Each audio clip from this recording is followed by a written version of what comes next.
우리 다 같이 기도함으로써 7월 세대 통합예배 하나님께 드리겠습니다. 할렐루야. 주님의 종들아 찬양하여라. 주님의 이름을 찬양하여라. 지금부터 영원까지 주님의 이름이 찬양을 받을 것이다. 해 뜨는 데서부터 해 지는 데까지 주님의 이름이 찬양을 받을 것이다.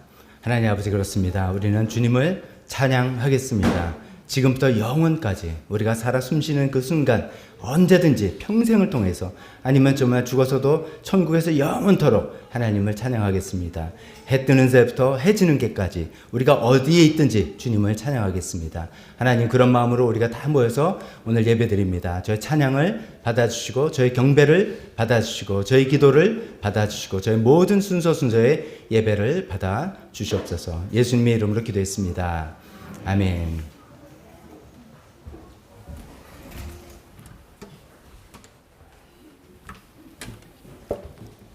우리 다 같이 일어서서 찬송을 합시다. 나는 하나님을 예배하는 예배자입니다. 이런 마음으로 우리 예배하는 마음을 주님께 열면서 드리면서 찬양하도록 하겠습니다. 네.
아멘. 교동문으로 우리 신앙 고백하겠습니다. 올해는 우리가 절기 교동문 빼고 올해는 10계명을 가지고 연초부터 쭉 교동문 고백했죠. 다시 10계명으로 신앙 고백하겠습니다. 나는 너희를 이집트 땅 종살이 하던 집에서 이끌어낸 주 너희의 하나님이다.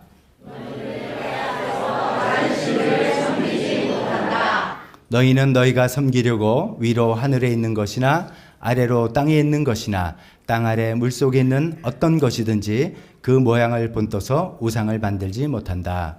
너희는 주 너희 하나님의 이름을 함부로 부르지 못한다. 주는 자기의 이름을 함부로 부르는 자를 죄 없다고 하지 않는다. 안식일을 기억하여 그 날을 거룩하게 지켜라. 어떤 페이지가 안 나오나요? 그래야 너희는 주 너희 하나님이 너희에게 준 땅에서 오래도록 살 것이다. 살인하지 못한다. 도둑질하지 못한다.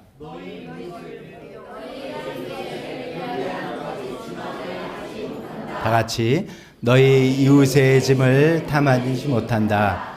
너희 이웃의 아내나 남종이나 여종이나 소나 낙이나 할 것 없이 너희 이웃의 소유는 어떤 것도 탐내지 못한다. 아멘. 페이지 넘어가는데 조금 시간이 걸렸나 봅니다.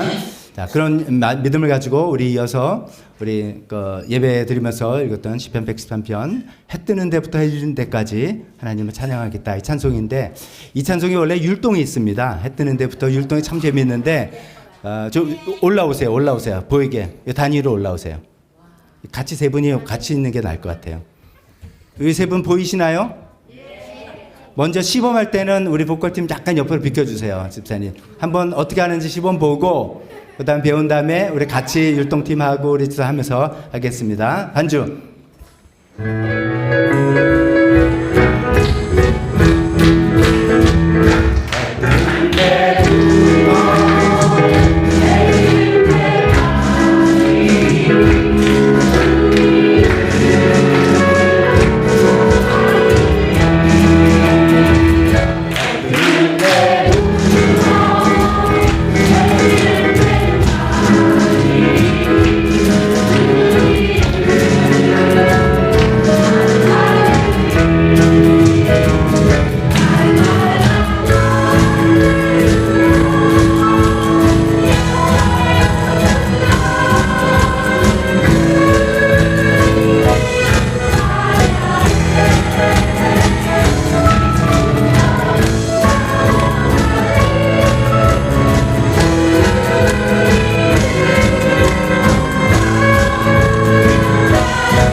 조금만 두걸음 앞으로 나오세요. 두걸음 그런데 잘 보이게 두걸음 정도 앞에 나오고. 자, 이런 이제 요령의 특성입니다. 뭐 율동 정확히 안 해도 아는 거 아시죠? 해가 뜨고 해가 또 지고 뭐 올라가고 내려 이런 겁니다. 신나게 흥겹게 찬송하자는 거고, 이 찬송과 함께 손을 높이 들고 이어서 찬송할 테니까 같이 우리 할 수 있는 대로 해봅시다. 보컬 팀들이 앞에 나와서 이대하면 되겠습니다. 해봅시다.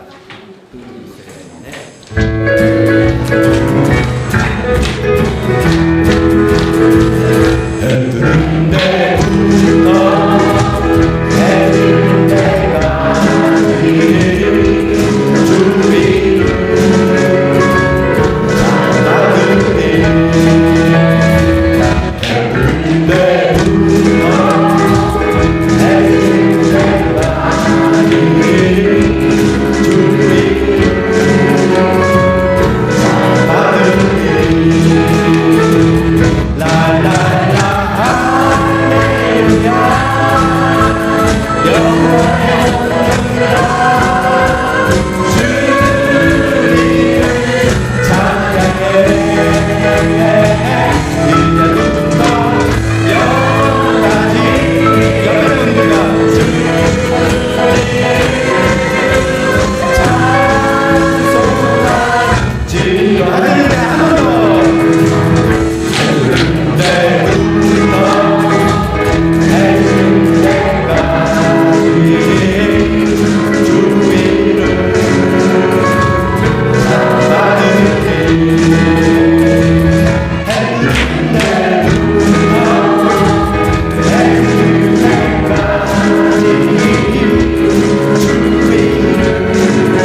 할렐루야 주 찬양 할렐루야 주 찬양 생명 있으니 찬양해 찬양해 할렐루야 주 찬양 할렐루야 끝납니다 주 찬양 생명 있으니 찬양해 박수 수고하셨습니다. 율동과 같이 하니까 훨씬 좋죠? 아이, 더 크게 말씀해 하셔야지 앞에 한 사람 심죠. 율동과 같이 하니까 훨씬 좋죠? 좋습니다. 앞으로 가도 이런 찬송은 율동 계속 배워서 해보면 좋겠습니다. 자, 이제 분위기를 좀 바꿔서 마지막 찬송 드립니다. 우리 지난주에 우리가 병들고 아플 때 기도한다. 너무나 당연한 것 같은데 병들고 아플 때 기도할 때 우리가 간절히 기도하는 것은 우리의 모든 질병과 아픔을 육신의 병뿐만 아니라 마음의 질병까지도 예수님께서 치료해 주신다는 것입니다. 그래서 예수님이 나의 좋은 치료자 되신다. 그 가사를 가지고 찬송을 만든 곡입니다. 우리 처음 부르신 분들은 가사를 잘 익히면서 배워보시고 아신 분들은 우리 진심으로 고백하면서 찬양하면서 예수님이 좋은 치료 되심을 고백하고 그 예수님이 내 심령을 어루만져 주기를 간절히 바라는 마음으로 마지막 찬송 하겠습니다.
나의 상처와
자리에 앉으시기 바랍니다.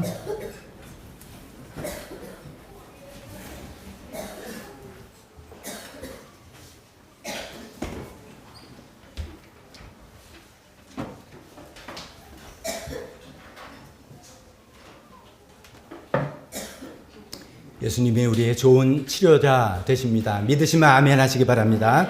아멘. 그렇죠. 찬양 참 좋네요.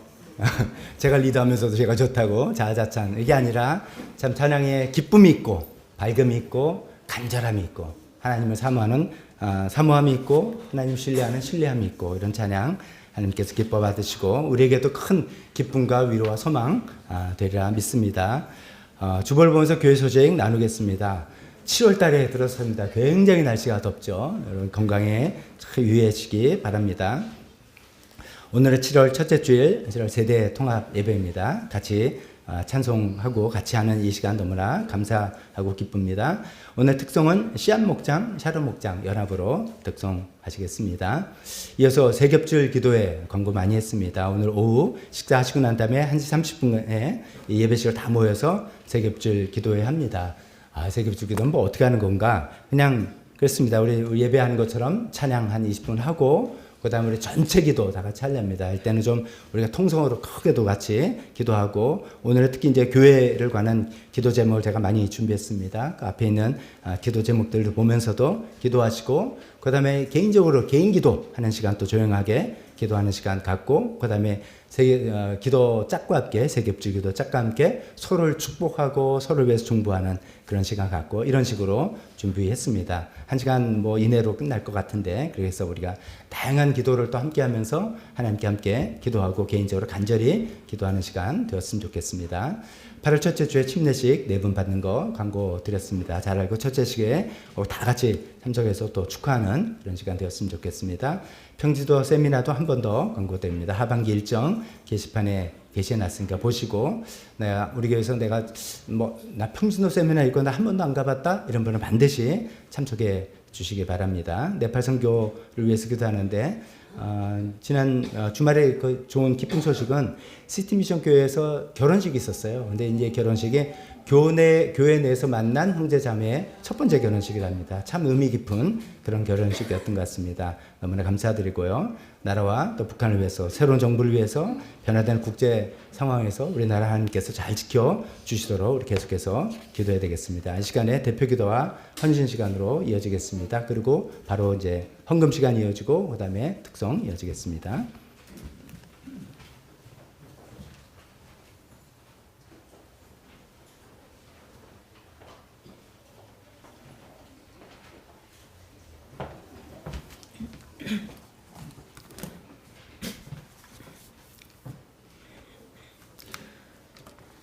사랑과 능력의 아버지 하나님, 언제나 사랑으로 우리와 함께 하시는 임마누엘의 성령 하나님께 감사와 찬양을 올려드립니다.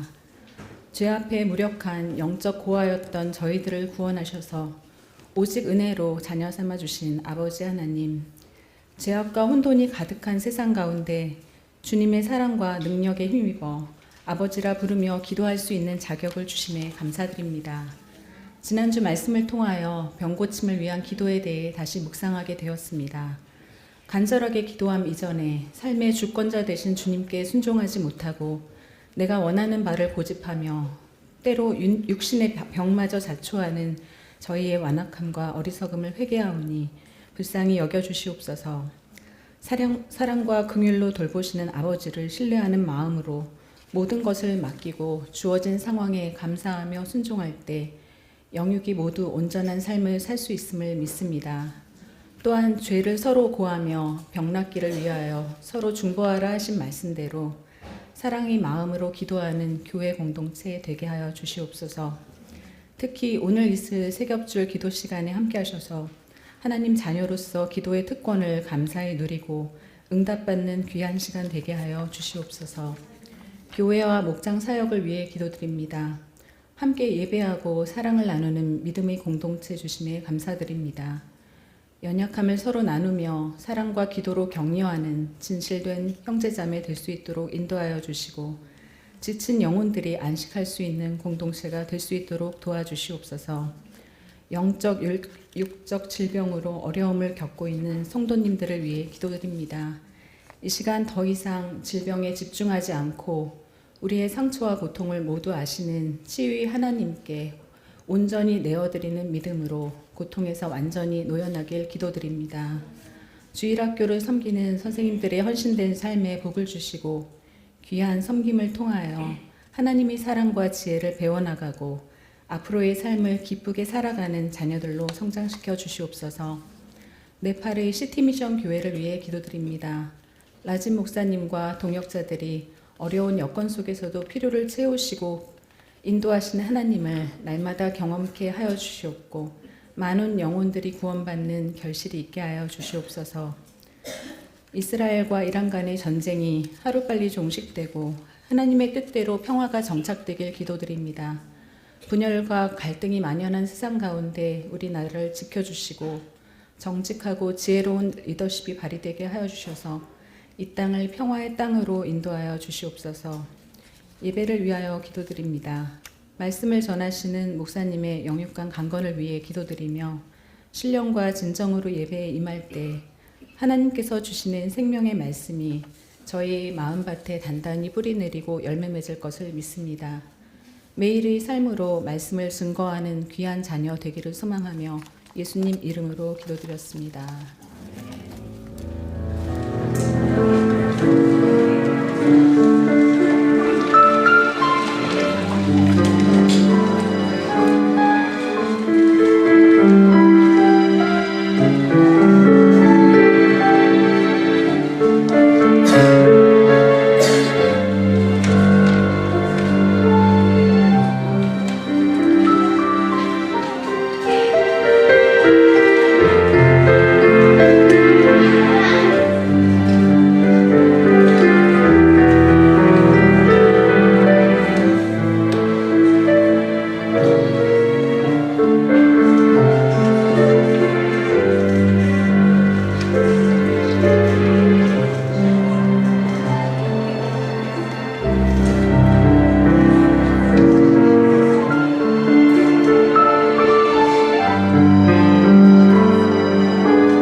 특송 감사합니다. 원래 이 찬송이 이제 이렇게 경쾌한 곡은 아닌 거 아시잖아요. 근데 참 이제 이 신앙을 이제 통달하신 거예요. 이분들은 다 매일 일은 막 힘들다가 아니라 다 경험으로 그렇습니다 해가지고서 경쾌한 곡으로 소화해서 좋은 찬송 특송으로 하나님께 영광 돌리고 우리에게 은혜가 된 것 같습니다.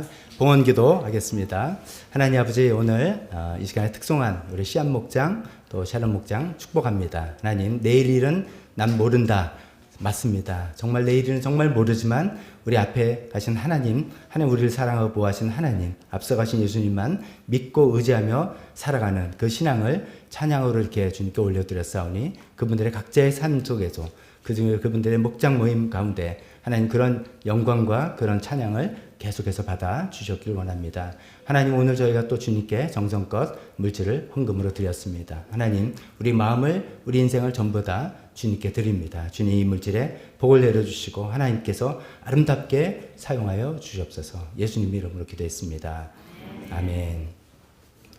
설교 시간입니다. 우리 이제 교회학교 자녀들은 또 각자 교실로 가겠습니다. 우리 다 같이 일어서서 설교 본문 같이 봉독하겠습니다.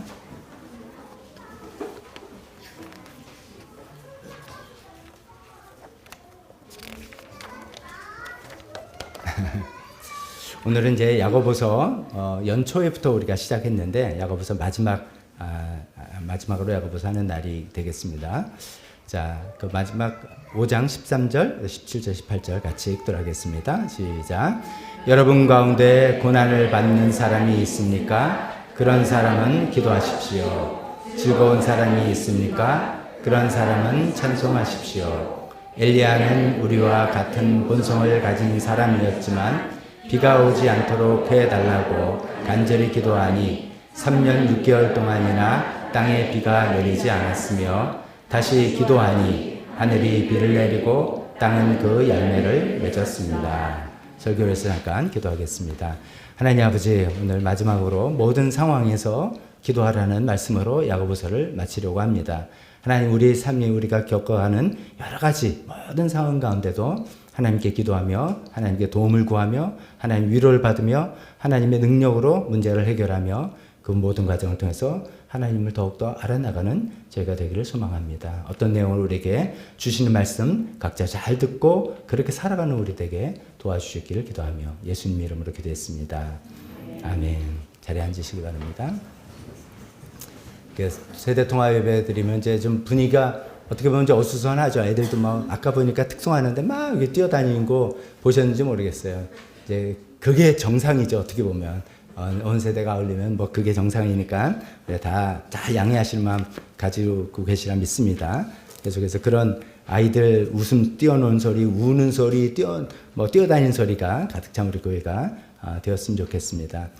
오늘 이제 연초의 야고보서를 시작해서 굉장히 실제적인 말씀들이다. 실천적인 말씀들을 우리가 계속 여러 말씀을 살펴봤는데 이제 마지막 순서가 되었습니다. 기도에 관한 이야기로 마지막을 맞추는 것 같습니다. 여러분 질문 한번 던져볼게요. 여러분 어떤 상황일 때, 여러분 어떤 때 주로 기도하십니까? 어떤 때 기도하십니까? 라고 이제 여쭤보면 시간이 날 때요. 이렇게 생각할 때도 있고요. 시간이 날 때인데 이제 오늘 대개 이제 우리가 기도할 때는 주로 큰일, 어려운 일 당할 때, 그렇죠? 그리고 뭐 일이 잘 됐을 때, 기쁘고 감사할 때 기도하고, 그 다음에는 병들고 아플 때, 기도하고, 이렇게 되는 것 같습니다. 오늘 이제 야고보서 말씀이 본문이 딱 그런 것 같아요. 여러분 가운데 고난받은 사람 있습니까? 기도하라. 첫 번째. 즐거운 일 있습니까? 일이 잘 되고 감사한 일이냐? 기도해라. 그리고 지난번에 순서를 바꿔서 지난번에 먼저 살펴봤지만 병들고 아픈 사람이 있냐? 기도해라. 이런 모든 삶의 상황에서 기도하라는 이야기를 하고 있습니다. 오늘은 이제 지난주에는 이제 원래 병들고 아픈 기도 내용이 많아서 그걸 먼저 했고 오늘은 원래 본문 순서대로 이야기하면서 마지막 마무리를 하겠습니다. 첫 번째 우리가 이제 기도해야 될 것은 고난 중에 기도하라라는 말씀이죠. 고난을 받을 때 기도하라. 이 고난, 이게 좀 어렵고 딱딱한 이야기 같습니다. 요새는 나 고난 없는데 이렇게 생각하지만 우리에게 막 힘들고 스트레스를 주는 거, 이거 다 고난이죠. 그렇게 생각하시면 됩니다. 막 짜증나고 힘들고 앞에 가니까 어떻게 해결해야 될지 모르겠고 막 나를 굉장히 힘들게 하는 이 모든 상황을 고난, 어려운, 힘든 이런 상황을 생각할 때 그럴 때 기도하라라고 이야기하고 있습니다. 근데 이게 어떻게 보면은 좀 그래요. 힘들고 어려울 때 우리가 기도하지 말라 그래도 기도를 보통 해요. 그렇죠? 제일 우리가 기도하게 되는 때는 큰 일이 빵 닥쳤을 때 아이쿠 하면서 기도하게 돼요. 그래서 너무나 당연한 건데 뭘 또 이렇게 그럴 때 기도하라라고 하시나 라는 생각을 제가 한번 해봤는데 곰곰이 가면 생각해보니까 힘들고 어려운 일 닥친다고 반드시 기도하는 건 아니겠구나 라는 생각을 했습니다. 이게 왜냐면 우리가 이제 사람이니까 좀 이렇게 본능적인 리액션 반응이 있잖아요. 본능적으로 어떤 일이 됐지만 반응을 이렇게 다 대응을 하게 되는데 모르겠습니다. 뭐 신앙생활을 오래 하시고 믿음이 좋으시고 훈련이 잘 되시고 그런 분들이야 힘들고 어려운 일 탁 닥치면 아이고 기도해야지 알고 먼저 들어가겠지만 우리가 다 그런 건 아니잖아요. 또 우리 상황도 그러지 못할 때도 있어서 보통 우리가 힘들고 어려울 때 본능적으로 반응을 하게 됩니다. 본능적인 반응은 주로 뭘까요?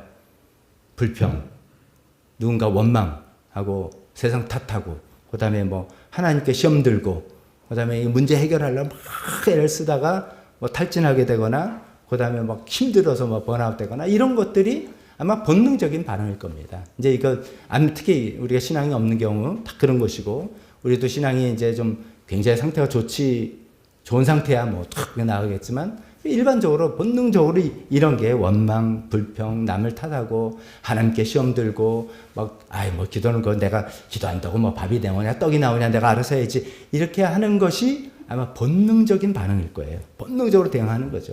근데 이제 굳이 이렇게 고난 당할 때 기도하라라고 또 어떻게 보면 너무나 신앙적으로는 당연한 이야기를 하는 이유는 본능적으로 대응하지 말고 좀 의도적으로 대응하려고 애를 쓰고 그런 훈련을 해야 된다는 거죠. 여기서 의도적인 것은 신앙적인 선택이죠. 신앙적인 선택. 어떻게 될 때 우리가 본능적인 것은 우리 세상 말로 해서 막 머리 굴리는 겁니다. 이때 어떻게 하지? 막 머리가 뭐를 이렇게 되는 게 자연스러운 건데 당연한 건데 그렇게 해서는 문제 해결이 안 되니까 이럴 때 자꾸만 내가 의도적으로 신앙적인 선택 방법, 신앙적으로 나가는 방법이 뭔지를 연습하고 붙들고 훈련하는 그런 방식으로 나가보라는 이야기를 또 다시 하시는 겁니다. 우리가 어려운 일을 당했을 때 기도는 좀 이렇게 볼 수가 있습니다. 막 우리가 이제 항해하는 배라고 생각합시다. 항해하는 배인데 폭풍을 만났어요. 폭풍 만나면 뭐 배가 흔들리고 난리가 나고 막 그렇잖아요. 우리가 힘들고 어려움 나올 때 우리 감정이 막 오르락내리락합니다. 생각이 복잡해 별별 생각 납니다. 온갖 부정적인 게 안 될 경우의 수를 막 수만 가지를 다 생각하고 감정이 막 오르락내리락 막 이렇게 되는데 그건 마치 항해하는 배에서 필요한 거는 키잖아요. 키 방향타. 내가 지금 저기로 가기로 지금 저 도시로 가기로 방했는데 폭풍이 막 흔들 때 이게 오히려 큰 그 도시라 그러나요? 그런 거는 방해만 되고 일단 중요한 게 사이즈는 작지만 방향타, 키 이게 중요하다는 거죠. 거기를 딱 맞춰서 내가 저기로 계속 가야 된다라고 하는 그것이 마치 우리가 어려움을 당할 때 기도와 같다는 거죠. 우리가 어려움을 당할 때 온갖 생각, 온갖 감정, 온갖 별별 생각이 들지만 우리의 영혼의 방향을 하나님께로 맞추겠다. 그런 거 생각하고 해결도 해야 되지만 우리의 영혼의 방향을 반드시 나는 하나님께 맞추겠다라는 신앙적인 선택이라는 거죠. 그냥 본능적인 반응이 아니라 신앙적인 선택으로 나 이럴 때도 하나님께 방향을 맞춰서 나아가겠다라는 그런 방향으로 나아가라는 이야기를 하고 있습니다. 이 고난 중에 기도하라 할 때 두 번째로 한번 또 생각해 볼 것은 첫 번째는 이제 뻔한 것 같지만 의도적인 신앙적 선택을 하라라는 말씀이었다면 두 번째는 고난 당할 때 가장 먼저 하나님께 기도함으로 나가라는 그런 얘기를 하고 있습니다. 고난을 당할 때 가장 먼저 우리가 해야 될 것은 기도다라는 것인데 이건 무슨 말씀이냐면 우리가 보통 고난 당할 때 기도만 하는 사람은 없습니다. 지금 내가 뭐 예를 들어서 회사에서 난리가 났는데 회사 안 나가고 기도만 막 한다고 되겠습니까? 채무 문제가 금전 문제가 난리 났는데 동굴에 들어가서 우리가 간증을 그렇게 듣습니다. 그래서 뭐 안 될 때 막 기도만 했더니 하나님께서 뭐가 독독독 해결해 주셨다. 굉장히 극단적인 방법이겠죠. 우리는 그렇게 대응을 잘 하지 않죠. 여기서 고난을 당할 때 기도만 하라는 게 아니라, 기도만 하라는 뜻이 아니라 우리가 최선을 다해서 노력도 해야 됩니다. 최선을 다해서 남의 도움도 구합니다. 그렇지만 그 모든 것들은 기도의 응답을 통해서 우리가 온다는 것을 체험하고 맛보기 위해서 가장 먼저는 기도를 해야 된다는 거죠. 근데 이제 이게 훈련이 안 되면 어릴 때 언제 누구한테 도움을 받아야 되지? 내가 이걸 어떻게 해결해야지? 이 생각이 먼저 드는데, 그러지 말고 가장 먼저 내가 기도하는 자세로 나갈 때 나한테 하나님께 주신 지혜나 새로운 방식이나 새로운 아이디어나 이런 게, 하나님께서 아이디어를 주셔서 지혜를 주셔서 이거를 해결해 주셨구나. 아니면 또 어떤 사람의 도움을 받고 이 길이 열리고 나라의 정책이 바뀌고 뭐 이렇게 하는 통해서 하나님께서 기도를 통해서 이렇게 인도해 주시는 거야 해서 우리가 하나님을 경험해 나가야 되지 않습니까? 그래서 가장 먼저 우리는 기도를 하는 자세로 하라는 겁니다. 기도만 하라는 뜻이 아닙니다. 기도만 하라는 뜻이 아니라 기도를 가장 먼저 할 때 우리에게 일어나는 모든 일들이 기도의 응답으로 하나님께서 나에게 주셨다는 것을 확인하고 체험하고 나갈 수 있게 된다는 그런 말씀입니다. 고난 중에 기도에 대해서 한 가지 더 말씀드려 본다면, 고난을 당할 때 기도는 이런 얘기만 하면 기도 해결은 해주시는 건가? 그렇죠. 그렇게 고난 중에 기도를 통해서 하나님께서는 지혜도 주시고 아이디어도 주시고 생각지도 못한 방법을 생각나게 해주시고 남들도 도움을 받기도 하고 상황이 바뀌어서 내 어려운 상황이 해결되는 도움을 기도를 통해서 얻게 된다. 문제 해결이 된다는 그런 말씀입니다. 세 번째로 우리가 생각해 볼 것은, 고난을 당할 때 기도가 하나님과의 관계를 더욱더 깊게 해준다. 이런 말씀입니다. 사실은 고난은 우리를 하나님께 더욱더 가까이 나가게 해주는 굉장히 좋은 어떤 기회가 되는 것이죠. 우리가 진짜 어려움을 당할 때 어떤 기도를 한다면 그는 평소에 드리는 기도하고는 차원이 다른 거 우리가 다 경험해 보지 않습니까?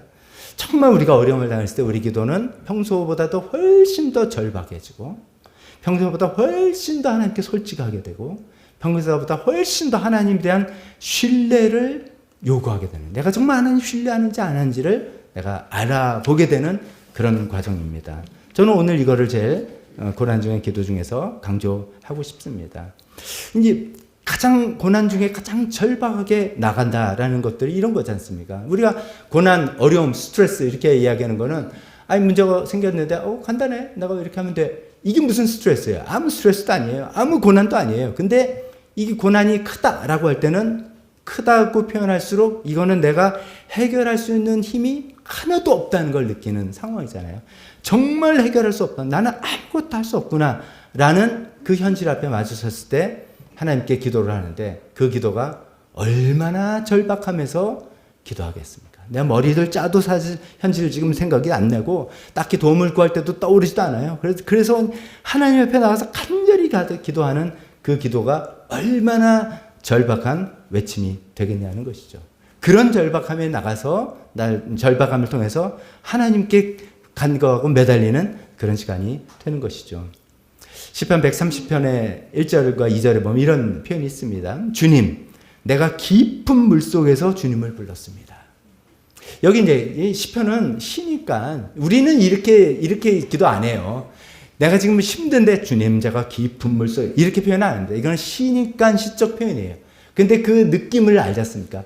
깊은 물속에 빠졌어요. 수영도 못해. 거작거리고 뭐 이런 상황이에요. 죽겠습니다. 하나님 좀 살려주세요. 이런 절박함이죠. 그럴 때 주님, 내 소리를 들어주십시오. 나의 애원하는 소리에 귀를 기울여 주십시오. 이런 절박함에 나가서 기도하는 것입니다. 여러분, 우리가 고난 중의 기도는 사실 이런 기도를 주님께 드려 나가는 겁니다. 내가 가장 절박할 때 내가 나갈 사람이 누군가? 내가 가장 절박해서 내 힘으로 할 수 없을 때 내가 정말 주님 도와주십시오라고 나갈 그 주님이 나에겐 누군가? 하나님인가? 진짜 그분인가? 라는 것들을 통해서 그 하나님과 어떤 관계들이 맺혀지는 것이죠. 그러니까 절박함이었다면, 두 번째로는 이 고난을 통해서 우리가 고난 중에 기도할 때는 그냥 솔직해지는 것 같아요. 가면을 벗게 되는 것 같아요. 우리가 개인적으로 섰을 때는 저는 여러분들 앞에 목사로 서고 집사로, 엄마로, 아빠로, 회사 직원으로 뭐 어떤 다 우리가 이제 가면은 아니지만 이런 일을 씁니다. 근데 우리가 힘들고 정말 어려운 일을 탁 다치면 그거 아무 소용이 없어요. 내가 믿음 좋은 척 해봤자 소용이 없고 괜찮은 척 해봤자 아무 소용이 없어. 이 문제를 해결할 힘과 능력이 내가 없다는 거 앞에 하나님께 나의 마음과 감정을 고스란히 토로하게 되는 것이죠. 그게 나쁜 게 아닙니다. 우리가 사람 관계가 어쩌면 친해지려면 그런 관계를 그런 이야기를 하는 관계가 되지 않습니까? 성경에 보면 항상 저는 이런 것 같습니다. 구약 성경을 특히 보면 모범답안 같은 이야기들이 있습니다. 제가 이제 그 전에 그 얘기했죠. 잠언서와 전도서를 비교해 본다고 생각할 때 잠언서는 모범서예요. 인생에서 어떻게 성공하고 하나님 복 받고 행복을 살고 싶으냐? 잠언서 말씀대로 하라. 하나님을 경외하는 것이 지혜의 근본이고 하나님께 하나님 복을 주시고 그런 얘기를 나옵니다. 그런데 인생은 항상 그렇게만 하면 안 되더라. 그렇게 했는데도 안 되던데요? 그럴 때 전도서 봐라. 인생은 워낙 그런 것이고 여기는 죄를 문져서 인생은 허무한 것이고 막 힘들고 어려운 얘기를 또 합니다. 그러나 결국은 그래도 하나님 의지하라 이렇게 나오는 그런 것처럼 사실 우리가 이제 전도서에서 느끼는 것 같은 아니 뭐 열심히 나오고 기도 잘하고 신앙생활 잘하면 하나님께서 만사형통 일을 줄 것 같은데 안 그러네요. 이거 뭡니까? 라고 할 때 내 마음속에 그래도 뭐 나는 걸 잘 믿는 척 잘 이해하는 척 할 때가 있어요. 완전 괜찮아. 근데 더 힘들 때는 그거 못한다는 거죠. 그거 못할 때 솔직히 말해 하나님 이게 뭡니까? 하나님 이게 뭡니까? 라는 그런 관계까지 나갈 때 하나님과 뭔가 더 진지한 관계가 된다는 거예요. 제가 2주 전에 예레미야 선지자 우리가 이제 주님 오실 텐데 선지자처럼 주님 오실 맞이하자 할 때 이제 고난받는 선지자에게면서 예레미야 얘기했습니다. 예레미야가 그때 그렇게 토로했다 그랬잖아요. 주님께서 나를 속이셨습니다. 아니 우리가 어떻게 기도하면서 하나님 저 속였잖아요. 이렇게 기도 못한다고요. 근데 예레미야 그 깊은 고난 가운데 그런 자기의 솔직한 그 심정이에요. 하나님 나 불러서 선지자로 시켜가지고 했는데 이게 뭡니까? 막 하나님 날 속였고 하나님 주님께서 나보다 더 강하셔서 내가 꼼짝 못해서 나를 어쩔 수 없이 이렇게 됐습니다라는 그런 감정까지도 막 쏟아내는데 그 하나님께서 얘 봐라 얘 안 되겠네 그러지 않으시고 그런 솔직한 감정을 토로하는 가운데서 하나님이 더욱더 신뢰하고 더 하나님과 좋은 관계로 가게 되는 고난을 통해서 고난의 기도를 통해서 그렇게 된다는 이야기를 하는 것이죠. 우리가 이런 시간을 통해서 반드시 어쩌면 이런 시간을 통해서 하나님과 진짜 깊은 진지한 관계가 되지 않을까 생각합니다. 세 번째 고난 중의 기도는 우리가 고난을 받을 때 이렇게 생각합니다. 고난 받을 기도하면 하나님께서 해결해 주셔. 모범답안처럼 A, B, C 이렇게 되는데 그렇지 않다는 거예요. 문제가 그렇게 해결 안 된다는 거죠. 때에 따라서 고난이 길어집니다. 지금 병고침 기대하면 믿음으로 기대하면 된다. 기도했는데 안 낫던데요. 좀 더 기다려봐. 그래도 안 낫던데요. 이런 시간들 어려운 문제 기도하면 하나님께 해결해 준다. 안 되던데요. 왜 안 됩니까? 이 시간이 점점 길어지면 우리 마음속에 나는 하나님께 버림받았나? 하나님 나를 외면하시나? 내 죄가 이렇게 큰가? 여러 가지 생각이 듭니다. 여러 가지 생각이 들죠. 다 우리가 생각해 어느 때까지는 해주시겠지. 이 생각이 있거든요. 근데 어느 때까지가 넘었는데도 안 되는 그 경우에 내 마음이 초조해지고 굉장히 힘들어지는 게 있죠. 그럼에도 기도를 멈추지 않는 그것이 바로 내가 하나님을 신뢰한다는 증거입니다. 내 계산 범위 안에서 이루어지는 것이 될 때 우리 하나님을 그렇게 신뢰할 필요가 없어요. 내 계산대에 딱 떨어졌으니까. 근데 그것을 넘어섰는데도 내 기대와 내 마음대로 되지 않을 때 그럼에도 내가 여전히 하나님을 신뢰하고 기도하는 내가 정말 하나님을 신뢰하는 마음이 있는지 없는지를 그때 비로소 테스트가 된다는 것이죠. 하나님께서는 그런 신뢰를 기뻐하시는 거죠. 우리도 다 인간관계에서 다른 사람한테 그런 신뢰를 받기를 원하지 않습니까? 엄마가 아빠가 나를 믿어주길 바란다. 회사에서 나를 믿어주길 바랄 때 나를 그런 신뢰로 계산이 똑똑 떨어지지 않고 지금 이해가 되고 설명이 아직 힘들 때라도 날 좀 믿어줘 하면은 전폭적으로 믿어주는 그런 걸 바라는 것처럼 하나님도 그렇게 된다는 거죠. 근데 그것이 이 고난 중에 우리가 오랜 이 문제가 왜 안 돼, 해결이 안 될까, 왜 이렇게 할까 하는 그 기간 중에서도 중단하지 않고 기도를 하는 과정에서 그런 신뢰가 우리의 단계로 넘어간다는 것입니다. 시편 13편에 보면 참 이게 재밌어요. 1편 13편의 1절에 이렇게 시작해요. 주님, 언제까지 나를 잊으시렵니까? 영원히 잊으시렵니까? 언제까지 나를 외면하시렵니까? 이 심정이 굉장히 힘든 어려운 상황이에요. 주님께 기도를 했어요. 근데 잘 해결이 안 되는 거예요. 그러니까 하나님 나 잊었군요. 나는 버림받았군요. 이런 생각에서 하는 기도 내용이지 않습니까?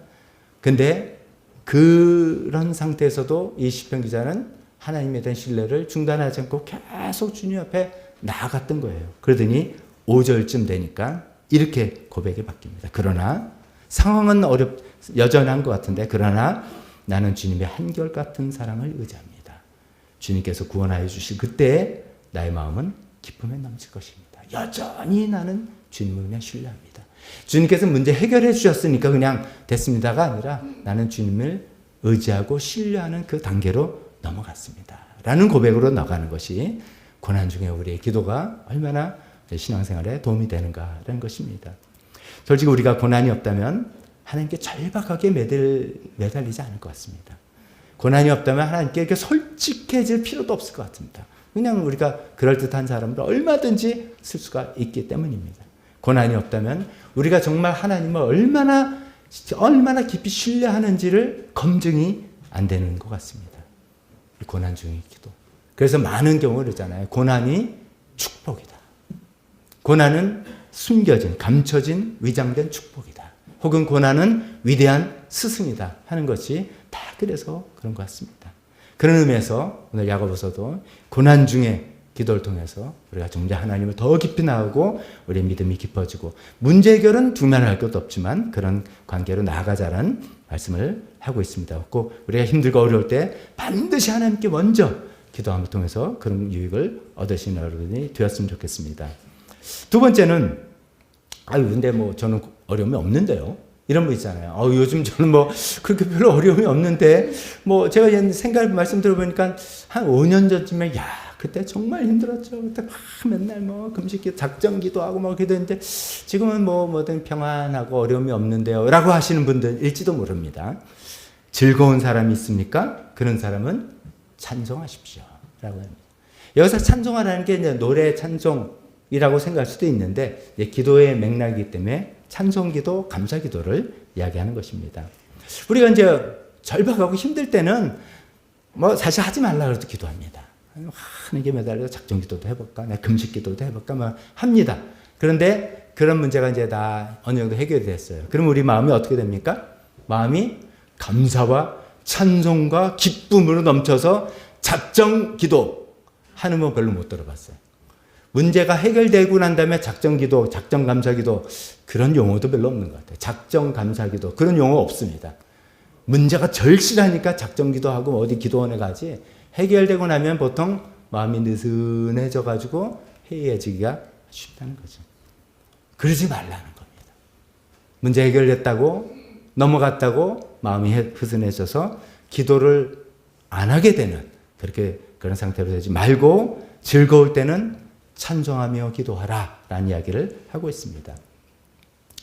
여기서 사실 우리가 이제 기도가 우리 신앙의 어떤 신앙의 상태를 한번 판단해 보는 기준이 된다 그러면은 힘들고 어려울 때 고난당하고 힘들고 어려울 때 절실하게 하나님께 매달리고 그게 기도를 하든지 작정 기도를 하든지 금식 기도를 하든지 막 하는 기도가 정말 수준 높은 기도인지 아니면 하나님께서 은혜를 베풀고 일이 잘 됐을 때 정말 감사와 찬양 기도하는 것가 수준 높은 기도인지 여러분 판단은 어떠세요? 고난 중의 기도입니까? 아니면 감사 찬양 기도입니까? 대부분 후자라고 생각하죠. 이거는 어쩌면 본능적인 어떤 반응으로 나오는 기도인데 그것이 다 넘어가고 어려움이 이제 해결됐고 문제 있는데도 내가 여전히 하나님께 감사함을 기억하고 그 하나님을 찬양한다라는 것을 한다면 이것이 정말 수준 높은 신앙의 자리입니다. 우리가 이제 생명삶 여러 차례 또 설교 때도 말씀드렸죠. 기도의 5가지 요소 한번 또 해볼 수 있겠습니까? 처음에 우리가 뭐라 했죠? 우리가 공부한 순서대로라면 처음 찬양기도, 두 번째 감사기도, 세 번째 회개기도, 네 번째 간구하는 기도, 나의 문제, 다섯 번째 중보, 다른 사람이 중보하는 기도. 기도에 여러 가지 요소 있다. 나 오늘 기도에 있다는 때 나 뭐 해야 되지? 나 할 거 없는데 여러 가지 이렇게 할 수 있다는 것입니다. 그 중에 감사는 이런 거잖아요. 하나님께서 생각해보니까 하나님께서 나한테 이걸 뭘 해주셨네? 하나님께서 문제를 좀 도와주셨네? 라고 해서 하나님 참 감사합니다. 이게 우연히 된 게 아니라 내가 잘나서 이렇게 된 게 아니라 누가 도와줘서 그런 게 아니라 이 모든 것이 결국 하나님의 도우심으로 됐구나. 하나님 참 감사합니다. 라는 게 감사기도죠. 근데 이제 그런 것들이 좀 쌓이다 보면 제 생각에 그런 것들이 축적되다 보면 가만히 있어봐. 이게 하나님이 딱히 뭘 해줘서 내가 감사하다는 게 아니라 하나님은 이런 분이시구나 라는 것이 됩니다. 하나님의 존재에 대한 인정이 들어갑니다. 하나님은 나를 사랑하시는 사랑의 하나님이시구나. 하나님은 능력의 하나님이시구나. 하나님 못할 게 없어. 왜냐하면 내가 이런 거 경험해 봤으니까. 이런 거죠. 하나님은 존귀하신 분, 가장 높으신 분이구나. 하나님께서 이거 다 다스리는 거구나. 이런 하나님의 존재에 대한 어떤 고백을 하는 것을 찬양이라고 하는 거죠. 우리가 보통 노래할 때는 멜로디를 넣어서 그런 것도 하는 것이죠. 이 찬양 기도를 하라는 이야기입니다. 감사도 물론 감사하지만 찬양 기도죠. 성경에 나온 이제 예 중에 하나가 다윗이 성전을 다 이제 준비를 다 하고 자기는 짓지 못했죠. 준비를 하고 저 말년에 역대상 29장에 보면 이런 기도를 합니다. 다윗이 온 회중 앞에서 이스라엘 회중 다 앞에서 주님을 찬양하였다. 찬양하였다 하면서 이렇게 얘기합니다. 우리 조상 이스라엘 하나님 길이길이 찬양을 받아 주십시오. 그래서 뭐라고 찬양하는지 봅시다. 주님의 위대함과 능력과 영광과 승리와 존귀가 모두 주님의 것입니다. 이게 찬양이에요. 하나님 우리를 도와주셔서 감사합니다. 전 원수를 물리셔서 감사합니다. 라는 그런 사사건건도 있지만 그거 축적되니까 하나님이 어떤 존재인지를 인정해 주는 겁니다. 이게 우리가 아까 제가 보통 우리가 다 신뢰받기를 원한다라고 말씀드렸는데 똑같은 거예요. 우리도 그런 거잖아요. 그래서 이제 대개 다 이제 우리가 어머님들의 요리를 먹고 자라잖아요. 그럼 엄마가 해준 음식이 가장 맛있고 가장 이제 이게 기억에 남는 그런 거 있잖아요. 그래서 예를 들어서 우리 엄마가 뭐 김치찌개를 잘한다. 네, 김치찌개를 딱 해줬더니 아들이 하는 소리가 여보, 엄마 오늘 김치찌개 다 맛있어. 이것도 좋지만 역시 엄마, 역시 우리 엄마는 이거 어때? 이게 찬양이에요. 우리 엄마의 요리 자체는 최고예요. 근데 오늘 김치찌개, 오늘 뭐 불고기 이게 아니라 역시 엄마는 최고야 라고 할 때 찬양이죠. 하나님 찬양 받으시기 합당하신 하나님, 하나님 경배 받으시기 합당. 왜냐하면 하나님 영광과 존귀와 능력과 모든 것, 사랑과 선하심과 신실하심과 이런 것들이 있는 하나님입니다. 어떻게 하냐? 나를 이렇게 도와주시고 이렇게 나를 문제 해결해 주시고 이렇게 해주셨으니까요 라고 되는 것. 이런 기도를 하자는 것입니다. 즐거울 때, 평안할 때 그런 찬양 기도를 계속해서 하자는 것입니다. 우리가 즐거울 때 감사와 찬양 기도를 하자라고 하는데 만약에 안 한다 그러면 어떻게 될 것 같아요? 왜 웃으세요? 제 속을 벌써 타고 지금 즐거울 때 찬양하라, 감사 기도해라 라고 하는데 안 한다 그러면 뭡니까? 뭐 할 수 없지. 이게 아니라 이거는 굉장한 우리 신앙의 적신호인 거예요. 우리가 감사하고 그 기쁜 일고 즐거운 일이 있는데 감사 기도나 찬양 기도나 계속해서 기도하지 않는다면은 우리가 말은 어떻게 하는지 몰라도 하나님을 어떻게 대하냐면은 문제 해결사로만 대했다는 증거예요. 그게. 하나님은 우리에게 사귐을 원하시는데 나는 문제만 해결해 주세요. 이것만 원하시는 거예요. 그래서 막 기도해서 문제 해결했으면 감사합니다. 끝. 이렇게 대했다는 나의 속마음을 드러내는 것이죠. 하나님은 수단으로만 대했다는 뜻입니다. 또 두 번째는 저는 교만하지 않아요. 저는 기도하고 그러는데요. 그렇지만 내 문제 잘 해결되고 감사할 때 즐거울 때 기도하지 않는다는 것은 교만이 싹트기 시작한다는 뜻입니다. 우리가 찬양과 감사는 하나님의 은혜를 인정하는 아주 겸손함의 표현이죠. 하나님께서 다 나 주셨습니다는 겸손한 표현인데 그걸 하지 않고도 뭐 괜찮은데요 살아간다는 것은 내 마음속에 슬슬 교만이 싹둑 있다는 그런 신호일 것입니다. 세 번째로 내가 즐거울 때 기도하지 않을 때 앞에 분 반응하면서 같이 웃어줘 제 마음을 읽었던 거는 이런 거죠. 그러다가는 큰일 날 수 있다. 그러다가는 큰일 날 수 있다. 왜냐하면 뭐냐면요. 우리가 하나님께서 은혜를 베푸시고 했는데 내가 감사와 찬양하지 않으면 어떤 일이 일어나기 쉽다? 안 좋은 일이 고난이 일어나기 쉽다. 왜? 그럼 왜 그래 생각하냐면 하나님께서 우리가 어휴 싸가지가 없다 뭐 이래가 아니라 하나님은 우리와 교제하기를 원하세요. 하나님께서 우리에게 뭐 바라는 게 뭐가 있겠습니까? 하나님은 우리가 하나님께 나아가고 사랑하고 그런 관계를 맺기를 원하시는데 우리가 그걸 피하고 하나님을 수단으로만 대하니까 그런 관계에서 돌아오게 하는 방법은 없다는 거예요. 다른 게 없다는 거예요. 그래서 구약성경 사사기 그런 얘기를 계속 나오지 않습니까? 이스라엘 백성들이 뭐 외적이 침입하고 막 그래서 막 하나님 살려주세요 기도했더니 하나님께서 사사를 보내주고 또 해결했어요. 그래서 잘 살게 어려움이 물러가고 다 평안하게 됐어요. 그러니까 마음이 떠나요. 그럼 또 하나님께서 또 다시 외적을 보내요. 계속 반복하지 않습니까? 하나님께서 우리를 벌 주시려는 게 아니라 하나님께서 우리 마음을 원하시기 때문인 거죠. 우리 마음을 원하시기 때문에 그런 어려움을 통해서라도 우리가 하나님께 오기를 바라는 마음에 그렇게 한다는 거죠. 그러니까 그런 고난 우리가 좋아하는 분은 어디 있겠습니까? 그러지 말고 감사하고 기쁠 때 계속해서 하나님을 찬양하고 하나님께 감사드리고 그렇게 하는 우리가 되었으면 좋겠습니다. 세 번째로 누구나 기도할 수 있다. 이 마지막입니다. 이 누구나 기도할 수 있다. 이 부분은 엘리야에 관한 부분은 사실은 병들었을 때 아플 때 기도하라는 그 세 가지 포인트 중에 하나인데 여기 이제 순서에 맞춰서 집어넣겠습니다. 지난 시간에 우리가 이제 아프고 병들 때 기도하라 하면서 두 가지 이야기했지 않습니까? 기대를 가지고 기도해라. 때와 방법은 하나님께 다 맡기지만 우리가 어떤 기대냐면 내가 기도하면 반드시 하나님께서는 어떤 일을 행하신다라는 기대죠. 그거를 가지고 기도하자는 이야기를 말씀드렸고요. 두 번째는 회개하면서 기도하자라고 말씀드렸죠. 우리 병들고 아픈 것의 많은 부분은 스트레스에 우리가 넘어간 거다는 거죠. 스트레스에 넘어가는 나의 상황을 내려놓고 하나님께 회개하자. 뭐 이렇게 또 말씀드렸습니다. 오늘은 그 아프고 병들 때 세 번째 포인트인데 누구나 기도할 수 있다라는 이야기입니다. 그러니까 믿음이 많고 뭐 능력이 있고 뭐 기도 잘하는 사람 뭐 그런 사람이 아니다라는 이야기입니다. 근데 뜻밖에도 그 얘기를 하면서 엘리야 선지자를 예를 들고 있습니다. 여러분 엘리야 선지자가 어떤 사람으로 알렸습니까? 엘리야 선지자 하면 딱 떠오르는 그 관련 뭡니까? 갈멜산에서 막 불 떨어뜨린 분, 그렇죠? 갈멜산에서 막 그 이방 선지자들과 대결할 때 하나님께서 확 기도했더니 불이 확 떨어서 재물이 확 불탄, 오우 대단한 분이에요. 그가 기도했더니 비가 3년 동안 안 와. 또 그 사르밧의 과부 집에 가서 그 기근 동안에 과부가 집에 가서 당신 먹을 거 나 한번 해주라 했더니 과부가 저 지금 한 끼 먹을 거 딱 하나밖에 안 남았어요. 요거 딱 해먹고 이제 우리 죽으려고 합니다. 근데 그래도 나를 움직여라. 지금 요즘 보면 좀 이상한 거예요. 근데 그렇게 했더니 그 사르밧 과부의 밀가루 기름이 끊어지지 않고 계속 그런 놀라운 기적과 능력을 베풀었던 그런 선지자잖아요.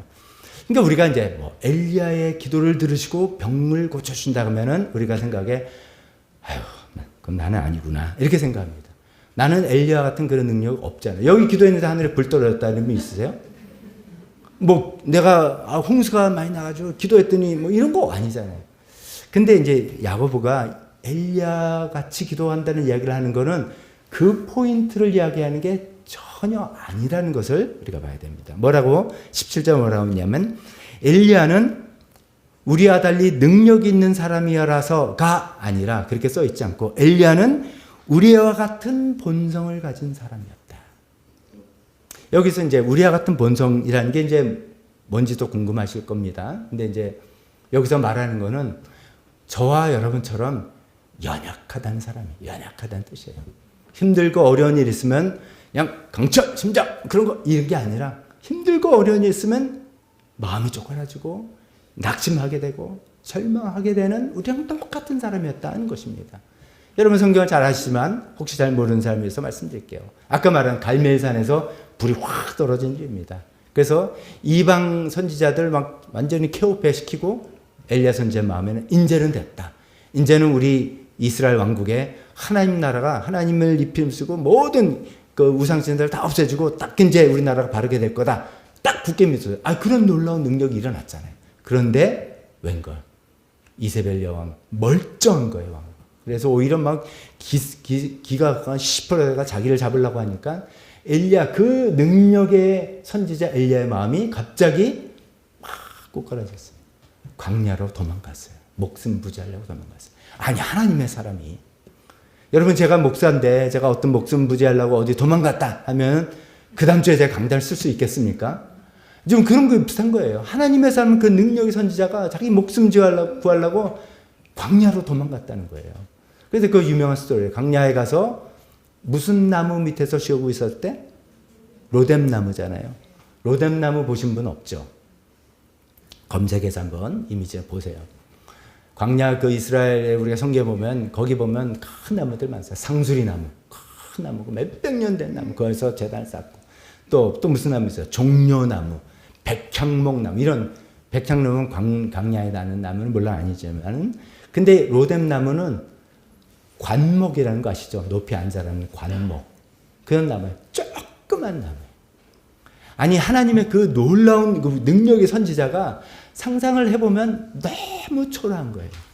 어디 가서 피할 데가 없어서 그 로뎀나무 아주 조그만 나무 위에서 겨우 머리 하나 그늘에 숨고 있는 처량하고 아주 초라한 모습. 그렇게 바닥에 떨어졌다는 거예요. 이게 참 위로가 돼요. 우리도 신앙에 막 떨어지고 정말 어떤 때는 정말 확 마음이 다운됐을 때 야 내가 믿는데 이렇게 하면 되나 이런 생각이 드는데 어쩔 수 없는 그런 마음 상태인데 엘리야는 우리 그 어떤 사람보다 더 밑으로 떨어졌단 말이죠. 그런데 그런 엘리야의 기도를 들으시고 3년 동안 오지 않던 비가 오게 되었다.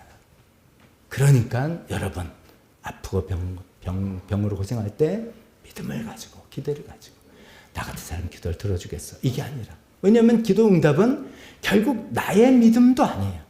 내가 하나님께 얼마나 내가 거룩하게 섰느냐 그것도 아니에요. 기도 응답이 되는 건 전적으로 하나님의 은혜, 하나님의 능력과 하나님의 은혜예요. 그러니까 이게 내가 뭘 갖춰줘서 내가 교회 열심히 나오고 내가 헌신한 사람이고 이 정도면 내가 기도할 자격이 있지 아니에요. 그런 마음이 드는 순간 교만해서 기도 자격도 없는 사람이에요.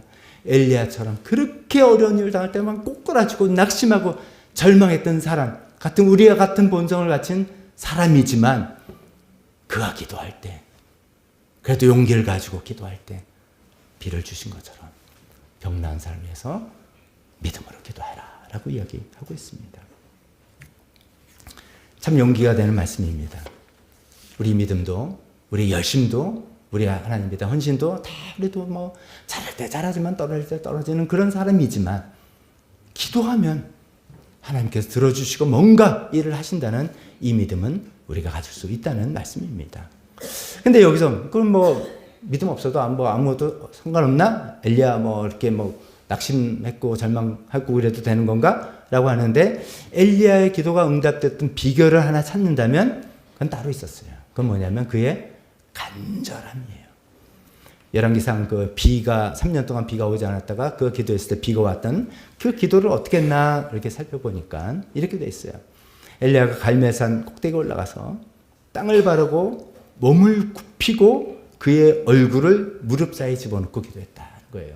여러분 그림 한번 상상해 보시니까 무릎 꿇는데 굉장히 이게 스트레칭과 유연성이 있는 분 같아요. 엘리야가 시도했는데 거의 안 됐습니다. 이게 무릎은 꿇어지는데 무릎 꿇는데 머리가 두 무릎 사이에 들어가는 거 이게 보통 힘든 게 아닙니다. 이건 이제 학자들은 이게 출산의 이미지다 이런 표현도 합니다. 이제 그 왜 하필은 그런 모습이냐? 아기를 낳는 아기가 이렇게 꿈에서 나오는 뭐 그렇게 하나님의 능력이 나오고 하는 뭐 근데 이제 그거는 아카데믹한 이야기인데 문제는 그런 거죠. 그러니까 우리가 기도할 때 무릎 꿇고 머리를 두 무릎 사이에 넣고 기도하자. 오늘 나중에 기도할 때 그렇게 해야 돼. 뭐 이래도 되는데 어떤 특정한 자세를 이야기하는 건 아니죠. 절실함이에요. 절실함으로 하나님 그냥 해주세요가 아니라 절실함으로 우리가 기도하는 여러 가지 제목들, 우리가 나중에 모여서 기도할 여러 가지 제목들을 우리 다른 믿음 없습니다. 우리가 그냥 부족합니다. 우리 그러나 엘리야 같은 본성이 우리와 같은 사람인데 그가 능력의 사람이었을 때 기도가 많이 아니라 그가 저 밑에 떨어지는 그런 본성을 갖고 있는 사람의 기도라도 하나님 들어주시는데 단 우리는 엘리야가 갖고 있었던 그 절실함, 간절함이 있어야 되겠구나. 그런 마음 자세를 가지고 간절히 기도할 때 하나님께서 그 기도를 들으시고 하나님의 능력을 나타내 주시고 하나님의 지혜를 보여주시고 그런 관계를 통해서 우리가 하나님과 관계가 더욱더 깊어지고 하나님을 신뢰하고 의지하는 사람이 될 수 있을 거라 믿습니다. 말씀을 냈습니다. 모든 상황에서 기도하자는 것입니다. 여기 세 가지 상황은 모든 상황을 그냥 대표로 이야기한 것이죠. 어려운 일 당할 때 기도합시다. 기쁘고 감사할 때 기도합시다. 병들고 아플 때 기도합시다. 기도를 통해서 하나님의 도움으로 문제를 해결하고 기도를 통해서 우리 믿음이 하나님과 관계가 더욱더 깊어지게 될 것입니다. 오늘 이렇게 기도하는데 기도에서 그렇게 기도하자만이 아니죠. 사실 우리 이 기도는 여러분이 우리가 매일매일 개인적으로 기도해야 되는 겁니다. 매일매일. 제가 요새는 또 강조를 좀 드려서 어떤지 모르겠습니다. 적어도 몇 분을 기도하자고 제가 말씀드렸죠. 적어도 20분은 기도해야 됩니다. 왜 20분이냐 말씀드렸죠. 5분 기도는 내 생각이 정리가 안 됩니다. 수면서 적어도 내 생각이 가라앉고 하나님의 음성을 들으려면 그냥 임상적으로 20분 정도는 걸리더라. 적어도 내가 하나님 앞에 20분 정도 머물면서 하나님의 뜻을 구하고 하나님의 음성을 듣고 하나님 문제를 주님께 내놓고 기도하는 이것이 훈련이 되고 습관이 되어서 모든 상황에서 기도해 나가는 우리 성도님 되시기를 간절히 축원합니다. 우리 반주하실 때 같이 또 기도하겠습니다. 오늘 말씀 통해서 여러분들 또 들으시고 내가 어려움 중에 고난 당할 중에 기도하는가, 내가 가장 먼저 하나님께 기도하는가, 내 고난 중에서 내 믿음이 하나님께 점차 정말 깊어지는가, 하나님의 절박함으로 하나님께 솔직함으로 하나님이 나의 신뢰를 정말 점검하는 그런 기도가 되는지 생각해 봤으면 좋겠습니다. 하나님 내가 기쁘고 평안할 때 기도하는지 감사와 찬양 기도를 하는지 나의 상태를 또 점검해 봤으면 좋겠습니다. 그래 병들고 아플 때 나 같은 사람이 기도를 주겠어 그렇게 생각하지 마십시오. 엘리야 우리와 성정 우리와 본성이 같은 우리가처럼 연약한 그런 사람의 기도를 들으시고 능력을 보여주셨다고 하시는 그 말씀을 붙들고 우리가 또 기도하는 시간 되었으면 좋겠습니다. 같이 기도하겠습니다. 하나님 아버지 하나님 주님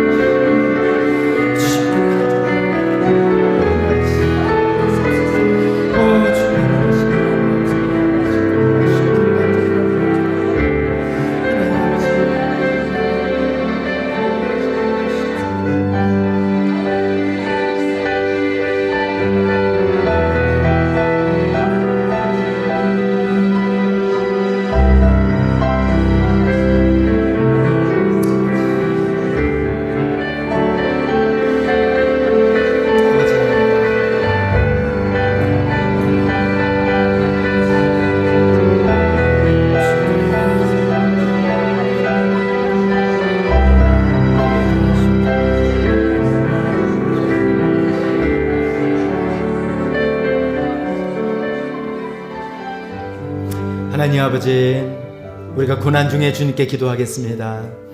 고난 중에 우리의 능력과 우리의 도움을 최대한 얻는 거겠지만 아니 그 모든 것은 하나님의 도움으로만 오는 것을 믿고 하나님께 가장 먼저 무릎 꿇고 기도하며 도움을 구하겠습니다. 하나님, 고난 중에 주님 문제 해결을 떠나서 하나님 주님을 더욱더 깊이 신뢰하고 주님께 나가는 우리가 마음을 확인할 수 있는 그런 고난의 기도가 되기를 원합니다. 하나님 아버지, 감사하고 기쁠 때 주님께 기도하겠습니다. 하나님, 그럴 때 비로소 주님 우리가 하나님 어떻게 되었는지 확인하게 될 수 있는 시간이고, 내가 주님 그럴 때 비로소 우리 신앙이 정말 점점 높은 수준으로 올라간다는 것을 확인할 수 있는 시간이오니 하나님, 기쁘고 즐겁고 감사할 때 주님 계속해서 감사 찬양의 기도를 드리겠습니다. 우리가 병들고 아플 때 기도하겠습니다. 하나님, 엘리야처럼 기도하겠습니다. 우리가 본성이 같을 때 우리처럼 연약하고 나약한 그런 마음인데도 그 기도를 들어주시는 하나님이라고 말씀하셨사오니 우리가 용기를 가지고 주님께 나가겠습니다. 용기를 가지고 기도하고 우리를 위해서, 우리 모든 주변의 사람들 위해서 주님 기도할 때 하나님께서 우리 가운데 역사하심을 우리가 바라볼 수 있는 저희가 되기를 간절히 기도합니다. 하나님, 모든 상황에서 기도하며 하나님의 도움을 구하시고 하나님과 관계를 깊어지는 저희가 되게 간절히 원하며 모든 말씀을 예수님의 이름으로 기도했습니다. 아멘. 다 같이 일어서서 우리 헌신 찬송 드리겠습니다.